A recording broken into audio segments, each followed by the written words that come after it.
नमस्कार दोस्तों।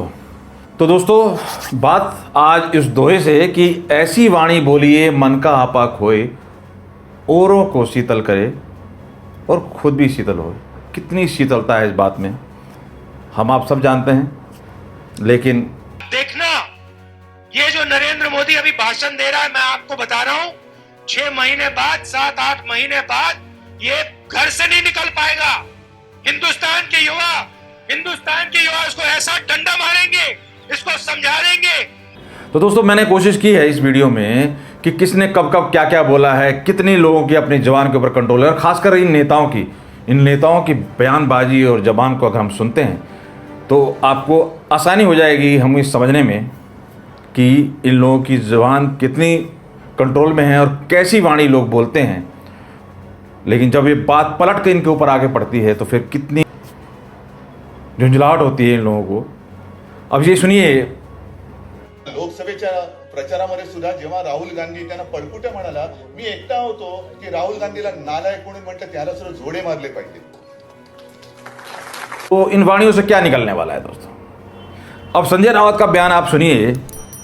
अब जब बात हो रही है वाणी की तो ये सुन लीजिए वाणी। आप मुझसे पंगा मत लेना, मैं देखता हूँ, मैं नंगा आदमी हूँ, मैं शिव सैनिक हूँ, बालासाहेब ठाकरे के तो नोटी उखाड़ लेना और बहुत से ऐसे बयान तो हैं। साथ में तो उन्होंने नंगे होने तक का दावा कर दिया।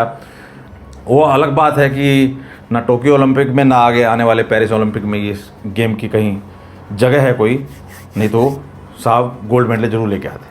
और ये जो खेल है, ये जो दादागिरी या इस तरीके की चीज़ें जो हैं, वो कहीं ना कहीं एक राज्य तक सीमित रखती है। चाहे आप बंगाल की चीफ मिनिस्टर को देख लीजिए, चाहे महाराष्ट्र का, चाहे जो भी स्टेट वाइज जो गवर्नमेंट है, अगर इस तरह की चीज़ें करती है तो ऑब्वियस सी बात है बाहर उसका उतना प्रचार प्रसार नहीं होता। जिस चीज़ को नकारते रहे, जिस चीज़ के खिलाफ बोलते हुए कि बंद कर देंगे, शटर डाउन कर देंगे। अब ठीक सुन लीजिए ठाकरे जी को, ठाकरे जी का विचार सुनिए, क्या विचार थे उनके। और ऐसे झगड़ते रहेंगे, मैं भी कह सकता हूँ भाई ये चलने वाला है तो दुकान बंद कर दूंगा, मैं दुकान बंद कर दूंगा। मैं कहता हूँ ये मैं मेरी शिवसेना की कांग्रेस नहीं होना दूंगा, नहीं, कभी नहीं। और मुझे जब भी मालूम होगा कि हो रही है तो I will close my shop. अलग हो जाएंगे। अलग नहीं चाहिए। शिवसेना चुनाव नहीं लड़ेगी। विचार है साइड में, आचार है साइड में, सिर्फ गद्दी एन केन पराकेन जैसे भी मिले चाहिए गद्दी। संजय राउत तो बहुत बड़े ज्ञानी, बहुत बड़े अनुभवी हैं। उनका सदन का ये विचार सुनिए कि निंदक नेड़े राखे वाली बात को किस तरह से, मतलब जानते भी हैं कि निंदा करने वाला पास रहना चाहिए, और वही जब बात निंदा की होती है का मतलब है जो आपका निंदक है, जो आपके ऊपर क्रिटिसाइज करता है, आपको आईना दिखाता है, वो आपके आसपास रहना चाहिए, उसका घर आपके बगल में रहे। किसी और को बोलना हो तो उसी लहजे में बोलना, वैसे ही अनाप शनाप बोलना, कोई कंट्रोल नहीं, कोई लिमिट नहीं, किसी को भी कुछ भी बोल देना। तो ये सारी चीज़ें हैं। अब आम आदमी को सुन लीजिए। आम आदमी तो और सोने पे सुहागा। हो सकता है मेरे शब्द खराब हो, तुम्हारे तो कर्म खराब हैं। तुम अपने कुकर्मों की माफी मांगो देश से, मैं अपने शब्दों की माफी मांगूंगा देश से। इनके तो आप ये यहाँ तो बातों की बात हो रही है, ये तो कह रहे हैं तुम्हारे तो कर्म ही गंदे हैं। तो ये दोस्तों कुछ वीडियो के सारे मैंने बताने की कोशिश की कि नेताओं के, चाहे पुराने नेता हों, चाहे धुरंधर नेता हों, चाहे नए नेता हों, सबका एक ही एजेंडा है, कुर्सी कुर्सी और सिर्फ कुर्सी।